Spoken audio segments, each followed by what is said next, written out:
How to use Snapchat Snap Tokens feature. To use the Snapchat Snap Token feature, first of all, you simply have to go ahead and then launch the Snapchat application on your device. Once you open it, all you have to do is go ahead and then tap your Bitmoji profile icon on the top left corner. Once you tap on this, you simply have to go ahead and tap the setting gear icon on the top right corner. From here, you simply have to scroll down and tap the Snap Tokens option.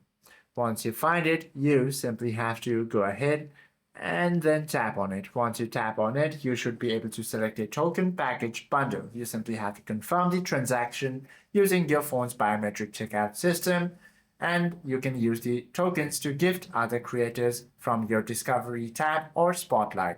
Hope this video helps you out a lot. If you have any questions or queries, do comment down below.